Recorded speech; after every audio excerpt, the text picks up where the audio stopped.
ओम वैदिक सिद्धांत विमर्श अध्याय तीसरा खंड दूसरा ईश्वर। प्रश्न, हम तो सुना करते थे कि ब्रह्मा सृष्टि को बनाता है, विष्णु पालन करता है और शिव उसका संहार करता है। इस प्रकार ब्रह्मा, विष्णु और महेश ये तीन देव सृष्टि के रचयिता, पालक तथा संहार करता है। उत्तर, इन तीनों देवों की कल्पना पुराण लिखने वाले लोगों की अपनी झूठी कल्पना है। वस्तुतः उत्पन्न, पालन और नाश करने वाला एक ही देव या ईश्वर है। उसको ब्रह्मा, विष्णु, शिव, इंद्र, अग्नि आदि अनेकों नामों से पुकारा गया है। ईश्वर अनेक नहीं, उसके नाम अनेक है। देखो, ऋग्वेद में कहा गया है, इंद्रम मित्रम वरुणमग्नि माहुरथो दिव्य स सुपर्णो गरुत्मान एकम सद विप्रा बहुधा वदन्त्यग्निम यमम मातरिश्वान माहुः। ऋग्वेद मंडल 1 सूक्त 164 मंत्र 46। अर्थात उसको लोग इंद्र, वरुण, अग्नि इत्यादि नामों से पुकारते हैं। वह दिव्य है, सुपर्ण है और गुरुत्मान भी है। वह एक है, विद्वान उसको अनेक नामों से कहते हैं। यहाँ स्पष्ट लिखा है, एकम सद विप्रा बहुधा वदंती। वह एक सत्ता है, उसे विद्वान लोग बहुधा अर्थात बहुत नामों से पुकारते हैं। ईश्वर के अनेक गुण हैं, प्रत्येक गुण के लिए अलग अलग नाम है, इसलिए ईश्वर के अनेक नाम होना स्वाभाविक है। इस मंत्र में ईश्वर के जो नाम दिए हैं उनके अर्थ यह है, इंद्र ऐश्वर्य वाला, मित्रम मित्रम प्रमितेर्मरणात् ऋतारम, सायन भाष्य अर्थात मृत्यु से बचाने वाला, वरुणा वर्ण करने या ग्रहण करने योग्य, अग्नि पूजनीय, दिव्य ज्योति स्वरूप, सुपर्णा शोभनानि पर्णानि पालनानि यस्य सह, जो भली भांति जगत का पालन करता है वह, गुरुत्मान परम आत्मा, यम नियंता, मातरिश्वा अंतरिक्ष में व्यापक। इसी प्रकार जिन तीन नामों से तुमने तीन देवों या ईश्वरों की अलग कल्पना की है, अर्थात ब्रह्मा अलग, विष्णु अलग और महेश अलग, यह तुम्हारी कल्पना वेद विरुद्ध और भ्रममूलक है। इसने व्यर्थ ही अड़ंगा लगाकर हिंदुओं को दो भागों अर्थात वैष्णवों और शैवों में विभक्त करके आपस में लड़ा मारा।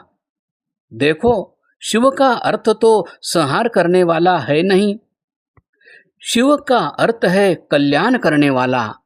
ऐसे ही महेश या महादेव का अर्थ है बड़ा ईश्वर, संहार करता नहीं।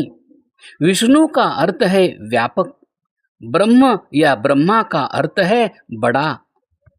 प्रश्न, जब ईश्वर आदर्दिरह अर्थात संहार करता है तो मित्र कैसा? ऐसे ईश्वर से तो दूर ही रहना चाहिए। ईश्वर हमको ऐसे गुण बताकर क्यों डराता है? उत्तर, आप संहार का अर्थ ही नहीं समझे। जो चीज बनती है वह बिगड़ती भी है, यदि बिगड़े नहीं तो नई कैसे बने? वृक्ष को चीरा न जाए तो मेज कुर्सी कैसे बने? कपास को काटा न जाए तो कपड़ा कैसे बने? समुद्र का पानी भाप न बने तो बादल कहाँ से आवे? पहाड़ कटे नहीं तो नदी कैसे बने? यदि मनुष्य न मरे तो नया जन्म कैसे हो? इस प्रकार रचना, पालन और संहार एक दूसरे के पूरक है, विरोधी नहीं। ईश्वर अपने को आदर्दिरह कहकर आपको डराता नहीं, अपितु सचेत करता है कि कहीं आप अपने को सदा रहने वाला समझकर अभिमानी और अत्याचारी न हो जाएं।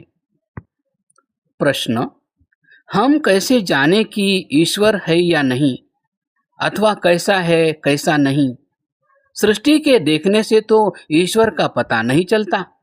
ईश्वर हमें दिखाई नहीं देता। पुस्तकों में ईश्वर के विषय में बहुत कुछ लिखा है, पर उन पर कैसे विश्वास करें? उत्तर: आप अपनी इंद्रियों, अपने ज्ञान और सृष्टि पर तो विश्वास करेंगे। यदि आपको इन पर भी विश्वास नहीं है, तो आपकी अवस्था अवश्य ही शोचनीय और दयनीय है। परंतु आपको यदि अपने ज्ञान के साधनों पर विश्वास है, जो सर्वथा नैसर्गिक है, तो आपको ईश्वर के अस्तित्व पर भी विश्वास करना ही पड़ेगा। हम ऊपर दिखा चुके हैं कि सभी चीजें इंद्रिय गोचर नहीं है और न सभी चीजों को सभी इंद्रियों से जान सकते हैं। आंख रूप बताती है, शब्द नहीं।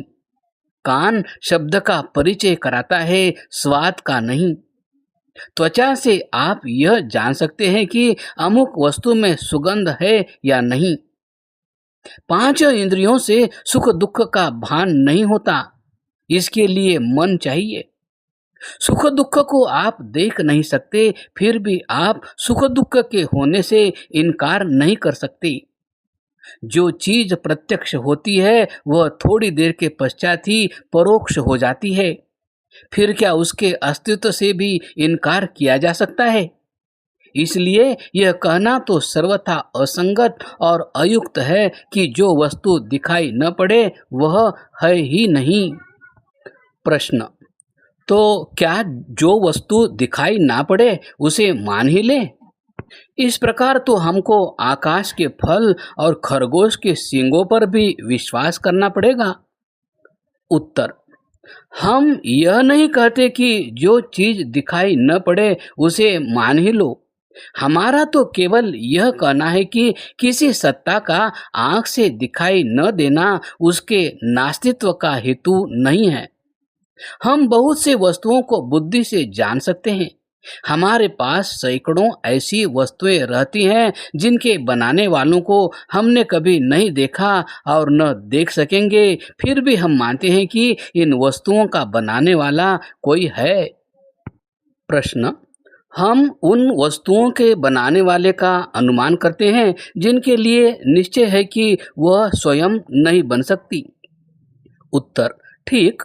क्या आप ऐसी वस्तुएं बता सकते हैं जो स्वयं बन जाएं? प्रश्न: हाँ, जैसे जल ऑक्सीजन और हाइड्रोजन के स्वभावतः मिलने से बन जाता है। उत्तर: जल में जल का स्वभाव है या ऑक्सीजन और हाइड्रोजन का? प्रश्न: जल का। उत्तर: जल का स्वभाव जल बनने से पहले था या नहीं? प्रश्न: किसी चीज का स्वभाव उसके अस्तित्व में आने से पहले नहीं हो सकता। उत्तर: ठीक। इसलिए जब तक जल बनने नहीं पाया था तब तक उसका स्वभाव भी न था, फिर जल अपने स्वभाव से नहीं बना। प्रश्न: ऑक्सीजन और हाइड्रोजन तो थे, उन्हीं से स्वाभाविक नियम के अनुसार जल बन गया। उत्तर: आप अपने कथन का अर्थ तो सोचिए। जल जल के स्वभाव अपने निज भाव से नहीं बना। जब जल न था तो जलत्व भी न था, वह दूसरी वस्तुओं के स्वभाव से बना, अर्थात पर भाव से। फिर यह कहना ठीक नहीं कि वस्तुएं अपने स्वभाव से बनती है। ऑक्सीजन का स्वभाव था, जल का नहीं। हाइड्रोजन में हाइड्रोजन का स्वभाव था, जल का नहीं। फिर जल किसके स्वभाव से बना? प्रश्न: कुदरत के नियम से। उत्तर: कुदरत नियम से अलावा कोई वस्तु है अथवा नियम का नाम ही कुदरत है? प्रश्न: यदि हम नियम और कुदरत को एक ही मान ले तो क्या हानि है? उत्तर: तो कुदरत और नियम कोई चेतन वस्तु माननी पड़ेगी जो ऑक्सीजन और हाइड्रोजन को वश में रख सके और नियत समय में नियत मात्रा में उनको मिला और अलग कर सके। प्रश्न: इसमें हमारी क्या हानि? उत्तर: हानि कुछ नहीं, केवल इतनी बात है कि इसी को ईश्वर कहेंगे और आपको अपना अनीश्वरवाद छोड़ना पड़ेगा। प्रश्न, हम कुदरत को चेतन मानते हैं, ईश्वर नहीं मानते। उत्तर, यह तो नाम मात्र भेद रहा, चेतन सत्ता तो सिद्ध हो गई। इसी प्रकार आप अपने शरीर के समस्त संगठन पर विचार कीजिए।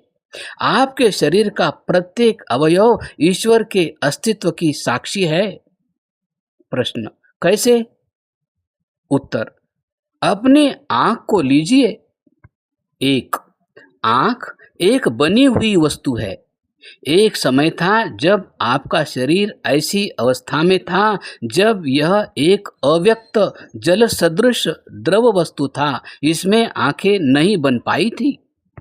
दो, आंखों को आपने नहीं बनाया, आप अब भी आंखों के निर्माण या संस्करण के विषय में कुछ नहीं जानते। तीन, आंख स्वयं अपना कर्ता नहीं है, कर्ता कार्य से पहले विद्यमान होता चाहिए। जो चीज पहले हो ही न, उसको आप किसी चीज का बनाने वाला कैसे कह सकते हैं? चार, आंख की आकृति और उसकी उपयोगिता से अपूर्व, अद्भुत और प्रचुर ज्ञान का प्रदर्शन होता है। किसी आंख के डॉक्टर से पूछो, वह बताएगा कि आंख के समझने के लिए भी कई विद्याओं के जानने की आवश्यकता है, बनाने के लिए तो और भी अधिक। पांच, आंख के कार्य और सूर्य के कार्यों में इतना घनिष्ठ संबंध है कि जो आंख को बनाता और उसका नियंत्रण करता है, उसी ने सूर्य को बनाया है और वही उस पर नियंत्रण करता है। अर्थात जिस सृष्टि रूपी मशीन का एक पुर्जा सूर्य है, उसी का छोटा सा पुर्जा आंख भी है।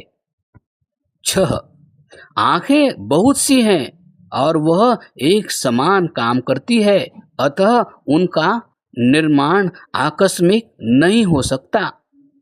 इससे स्पष्ट है कि जिसने आंख बनाई वह सर्वज्ञ, सर्वनियंता, सर्वव्यापक चैतन्य है। वह दयालु भी है, क्योंकि हम पर दया करके उसने आंखें दी। इससे ईश्वर के इतने गुणों का पता चल गया: ज्ञान, व्यापकता, शक्तिमत्ता, दयालुता। प्रश्न, आंख को देखकर ईश्वर के किस ज्ञान का पता चलता है और कैसे? उत्तर, कुर्सी को देखकर आप कुर्सी बनाने वाले के किस ज्ञान का पता चलाते हैं? प्रश्न, कुर्सी बनाने वाला इतनी बातें अवश्य जानता होगा कि किस किस प्रकार की लकड़ी से कुर्सी बनती है, लकड़ी को कैसे चीरा जाता है, उस चीरी हुई लकड़ी को किस प्रकार जोड़ते हैं, किस प्रकार जुड़ने से यह मनुष्य के अधिक उपयोगी हो सकती है, मनुष्यों की लकड़ी के विषय में क्या प्रकृति है और क्यों? उत्तर, ठीक इसी प्रकार आंख का बनाने वाला रसायन शास्त्र, भौतिक शास्त्र, प्रकाश शास्त्र, शरीर शास्त्र, वर्ण शास्त्र, मनुष्य के मनोविज्ञान का पूर्णज्ञ होना होगा और जानता होगा कि आंख बनाने की रीति, उसकी सामग्री, प्रयोजनवत्ता क्या है। आपने चश्मा बनाने वाले पुरुषों को देखा है, उनको किस किस साइंस विद्या का परिज्ञान है, यह आप जानते हैं। चश्मा का निर्माण तो आंख को देखकर ही किया गया है। चश्मा एक प्रकार से आंख का सहायक है। यदि चश्मा बनाने के लिए ज्ञान की आवश्यकता है तो मूल आंख बनाने वाला कितना बड़ा ज्ञानी होगा, यह सोचने का यत्न कीजिए। त्वमग्ने प्रथमो अग्निरस्मतः कविर्देवानां परिभूषसि व्रतम् विभुर्विश्वरमय भुवनां मेधिरो द्विमाता शयुः कतिदा चिदायवे। ऋग्वेद प्रथम मंडल। हे प्रकाश स्वरूप परमात्मन, आप समस्त ज्ञानियों से भी बड़े ज्ञानी हो। आप देव अर्थात समस्त विद्यावान लोगों के व्रतों को अलंकृत करते हैं। आप विभु अर्थात सर्वव्यापक हैं। आप समस्त सृष्टि का ज्ञान धारण करने वाले हैं। आप द्योलोक और पृथ्वी लोक के निर्माता हैं। आप मनुष्यों के लिए विविध प्रकार की विभूतियों का निर्माण करते हैं जो हमारी समझ से भी बाहर है।